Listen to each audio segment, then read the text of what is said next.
Pizza खाणं trending असलं तरी आमच्याकडे ही डिश अजूनही बनवली जाते आणि तितक्याच चवीने खाल्लीही जाते. 1 वाटी घ्यायचं आहे तांदळाचं पीठ, गव्हाचं पीठ, ज्वारीचं पीठ, 3 मोठे चमचे मी घेतले होते बेसनचं आणि नाचणीचं पीठ. नंतर घ्यायचं आहे कोथिंबीर, अद्रक, लसूण आणि हवं तर जिरंही घ्या. सगळं खलबत्त्यात वाटून त्याचा ठेचा करून घ्यायचं. सगळं पीठ असं मिक्स केलं की मग सगळे मसाले जे असतात ते 1-1 चमचा घालायचं. धनेपूड, जिरेपूड, हळद आणि लाल मसाला. नंतर हा जो ठेचा केला आहे तो त्याच्यामध्ये ॲड केला. खूप सारी कोथिंबीर बारीक चिरून घेतली, ती त्याच्यामध्ये ॲड केली. शेंगदाण्याचा कूट घालायचं आणि थोडंसं तेल घालायचं आहे.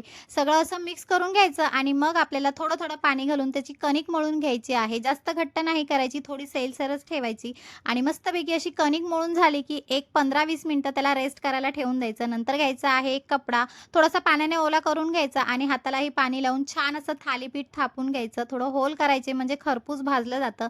तवा तापवायचा, तेल टाकायचं आणि अशा प्रकारे थालीपीठ त्याच्यावर सोडायचं. थोडेसे तीळही लावायचे म्हणजे दिसायलाही छान दिसतं आणि नंतर दोन्ही बाजूने तेल सोडून आपल्याला खरपूस असं भाजून घ्यायचं आहे. कशी वाटते रेसिपी मला कमेंट करून नक्की सांगा आणि ट्रायही करून बघा आणि नंतर भेटूया पुढच्या एखाद्या रेसिपीमध्ये. चला बाय.